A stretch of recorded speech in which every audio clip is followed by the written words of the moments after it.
ATA hosts a business mixer to recap the success of tourism in 2013. Plus, in today's lifestyle segment, we celebrate Chinese New Year. We are entering the year of the horse. And we speak to young adults on the significance of the Chinese zodiac. 15 on 15 starts right now. Thanks for joining us. I'm Yentl Lieuw. First and foremost, I want to wish everyone who celebrates the holiday a happy Chinese New Year. San Lin Fai Lok, San Tai Kin Hong. In your local news, the Minister of Tourism, together with the Director of ATA, held a business event to review 2013 in terms of tourism. Take a look.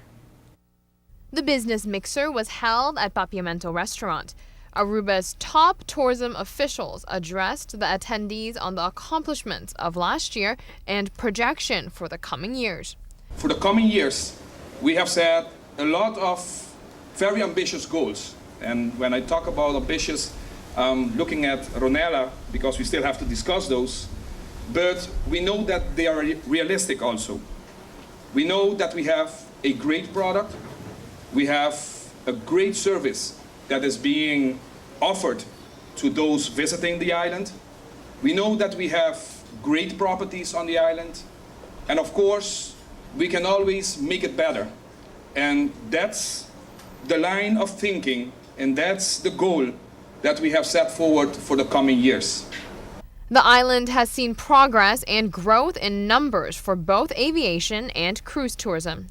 We have seen a successful airlift strategy, of which, together with Aruba Airport Authority, and today, of course, we are reaping the fruits with good news from Southwest this week, and still more to come in the coming weeks.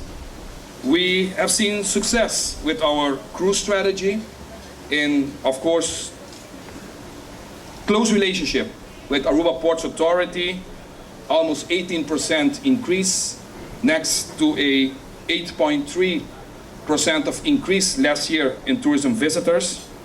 Ronella Ashuchin Cruz, the director of Aruba Tourism Authority, says the hard work pays off. The success achieved within the last few years didn't happen coincidentally. It is the promotional campaigns and great teamwork that did it. Ronella highlighted a few key important aspects of 2013. We can all recall the fact that we've introduced a novel activity or event last year, the Electric Festival, first of its kind in this region, the spectacular Caribbean Sea Jazz Festival with a new venue, and the fact not to forget, Aruba won over 13 awards last year. As ATA, I'm distinctly proud as well that our Dutch office won third place in being the best tourist board in the Netherlands. I'm also very proud of the fact that in Argentina, Aruba also won Best Destination Promotion. I'm also very proud of our MICE team, who won 2 awards as well last year. Moving forward, a new street name was unveiled in Cerro Blanco to commemorate one of Aruba's first physicians. Prime Minister Mike Amon was in attendance for the Jacob Rudolph Arendts street name reveal. Rudolph's son provides a bit of history on his father. He was one of the first physicians in Aruba. Not the very first, but in the group of the first physicians, because before him you had Horacio Dubert and these people. He studied in Holland. He came to Aruba, I guess, around 1930, because before starting here, he was employed by the government in Bonaire for a couple of years as a doctor. Rudolph eventually went into politics. The family is grateful for the recognition. And today, me, myself, my family, and I think all my children and grandchildren and great-grandchildren abroad, but we have family in Holland, we have family in the United States. I think we're all very honored with this gesture by the government to name a street after my father. On that note, we will have much more when we come back. Stay with us.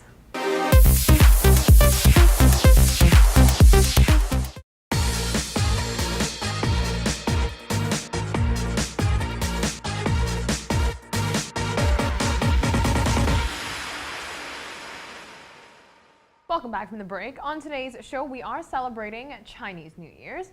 So out goes the year of the snake and in comes the year of the horse. What does the Chinese zodiac say about the year 2014? Let's see. Those who are the year of the horse are said to be outgoing, energetic, clever, and has ingenious communication techniques. The horse is considered to be a dynamic animal. Astrologers say it will be a fast year full of conflicts. Wood is seen as providing fuel for the energetic horse sign. The upcoming horse year is also a yang wood year, when people will stick more to their principles and stand firm.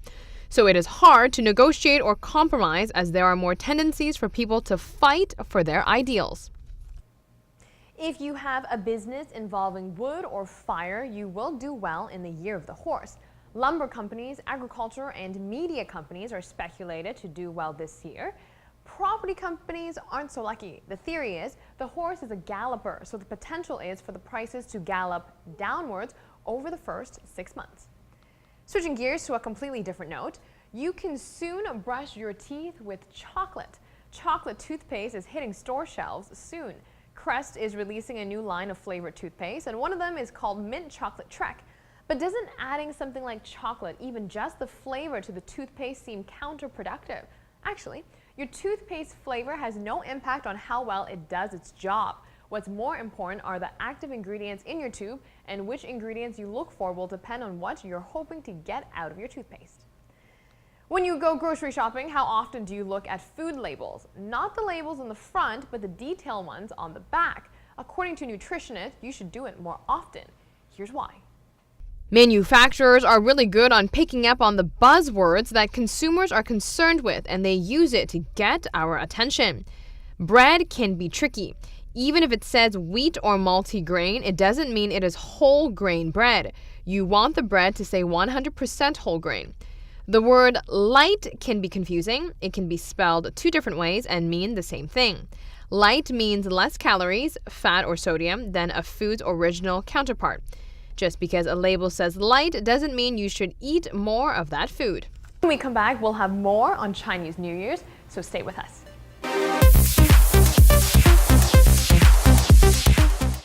The Chinese zodiac is a significant part of Chinese New Year's. Astrologers align dates together and predict how the new year will be depending on the animal that year falls on.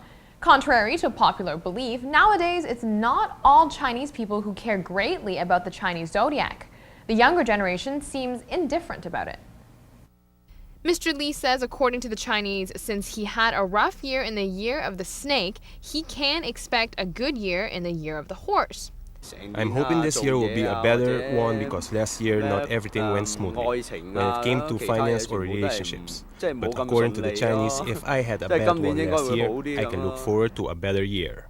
The traditionalists still take the Chinese zodiac very seriously, but the popularity of the Chinese zodiac is declining. The younger generation don't seem to care for it. Young people refer to the modern astrology, not really the Chinese zodiac. The elderly people, yes, but not the young.